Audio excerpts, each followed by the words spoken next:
Hey guys, today we're doing chapter 13, lesson 5, which is relating area and perimeter. So we're going to kind of see what the differences of it, but kind of also have similarities with it.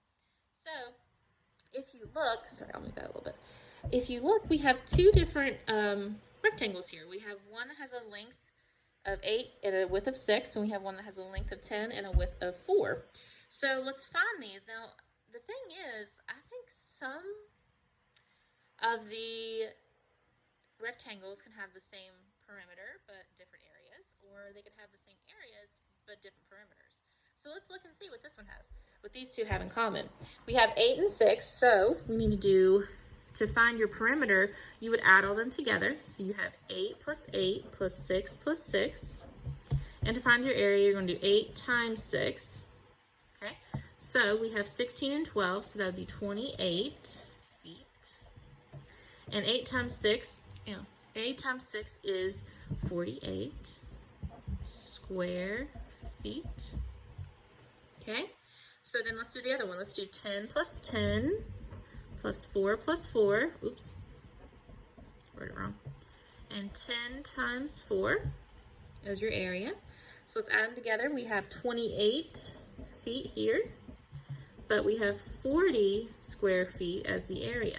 So these two have the same perimeters, but different areas. So even though we know that these could have completely different areas, if I said, I want you to give me a perimeter of 28 feet, look what you can do. You have two different answers. You have multiple answers that you can use. It's the same thing with area. You have multiple answers. If I tell you to give me 40 square feet, you can give me a couple different answers from that. So let's look at example 1 to show you what I'm talking about with that. The swim team puts its trophy on a table that has an area of 12 square feet. List all of the possible lengths and widths the table could have. So it actually gives you the rectangles that I've tiled out for you a little bit easily.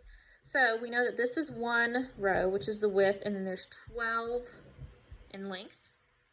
We have 2 rows and 6 in length. We have 3 rows and 4 columns. We have 4 rows and 3 columns. We have 2 columns and 6 rows. We have 1 column and 12 rows. Now, if you look at this, you can kind of figure it out. We have just come up with the factor pairs for 12.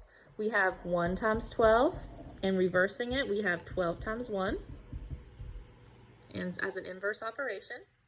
We have 2 times 6, and 6 times 2. You're flipping those around. We have 3 times 4, and 4 times 3. So we have 6 different possibilities, which is what they gave us. So we have just created the factor pairs for all of 12 as the area.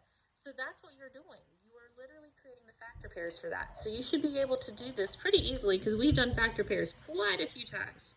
Let's go ahead and go to example 2. Find a rectangle with the greatest area whose perimeter is 14 units.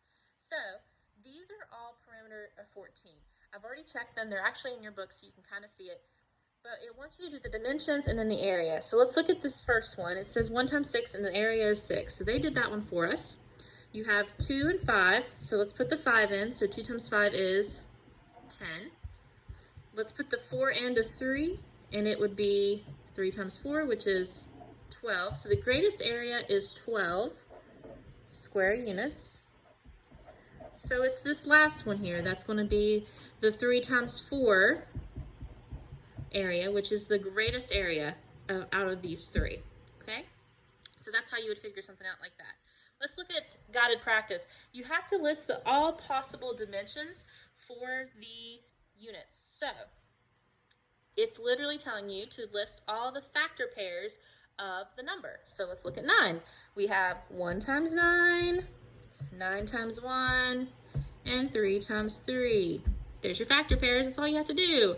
You guys have seen this before. Number 2, you have 1 times 14, 14 times 1, 2 times 7, and 7 times 2. That's it. That's all you have to do today.